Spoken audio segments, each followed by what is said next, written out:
Одиме со својот гледач да не биде дека ги повикав да ви се јавувате, сега па не ги пуштам, или...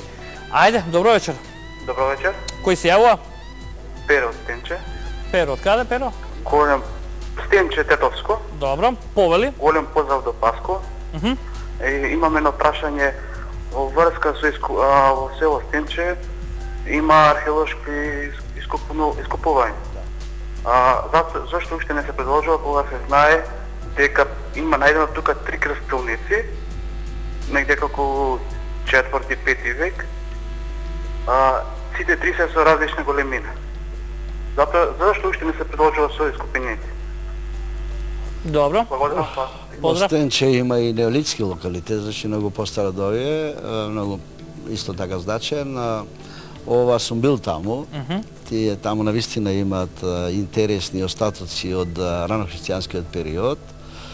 Има, да, сакрални градби и така натака, но се уште не е доволно истражено. И тоа веројатно потака ќе влезе во една од поголемите програми. Агендите, нели? Да, програми на македонската археологија. Се уште тој западниот дел слабо ни е перцепиран, од тој аспект слабо му се имаме посветено. Зошто тоа има нека? Па добро, најверојатно ти немаме некој стручен кадар во тие институции таму, па затоа сега ето се оформи во гостивар една институција за заштита на културно-историските вредности, но нема кадар во таа институција. Значи, најпоќе тоа проблемот, иначе со тек на време сигурно тој ќе му посветиме поголемо внимание. Да ви кажам, не е фер вака што ве гледаат вечера многу, пошто ја не можам да ви ги поставам моите планирани прашања, но добро. Што да правиме? Одиме, добро вечер. Добар вечер. Кој се јавува?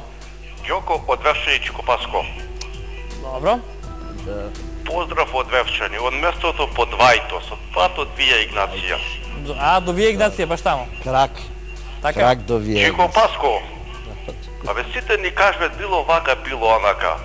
Тие словените од кај што дошле, оставиле нешто таму? Зад Карпатите има некоја градба, темел, гроб, нешто нивно. Па ни кажат кои сме ние и дошле тие ваму да ни садат култура, цивилизација да им носи. А мислите дали оставиле надпис тргнавме на кај Македонија и некој да го најде тоа? И од кај што тргнат да идат навам. Тргнат таму нешто да осте. Тргнавме навам, има логика. Момента се тргнат да идат некаде, да одат. И таму треба да остат гроб, куќа, темел, нешто да има. Так. Не знаеме таму што име да ни кажат таму дека нас ти донесле нешто.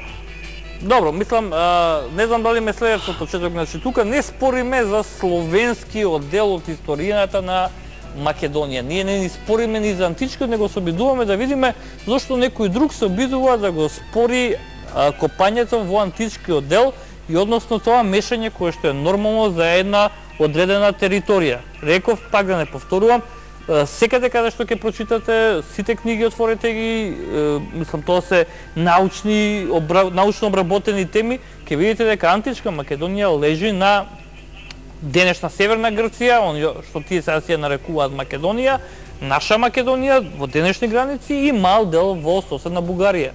И тоа е таа приказка. Тракија, така. Дали имаме следен гледач, ми се слушна или грешам? Немаме.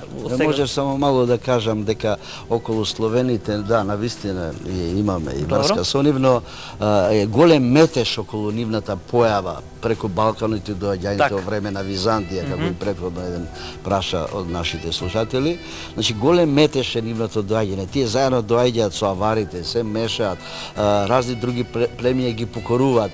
Нивната историја почетна, значи пред 6-тиот век е жив хаос. Значи хаос во историска смисла зборува. Земете, читате ги студиите за словените, значи најстариот летопис од Нестор, еден руски научник, кај што пишува како почнале тие и све тоа измешано. И тоа ако зборуваме за темели, не можеме да почнеме од такви темели. Што не е пак исклучено за овие простори да се застоиле подолго време и да почне да се мешаат со староседелците и така натака, значи пак зборуваме за континуитет и врските едни со други. Или во архитектонска терминологија, ако зборуваме за темели, не можеме да кажеме дека првиот или вториот кат е темело, треба да видиме каде е базата. Некоја доградба е тоа, и надградба уште еден кат и така. Тоа е интересното време на Свети Климент и Кирил и Методи, што сите сака да потенцират и тоа е точно. Што е нормално, што се гордееме како македонски. Да, не бе Кирил и Методи, нека ги имавме овај јазик, тие да не го запишеа, сигурно словените немаше да го запишат.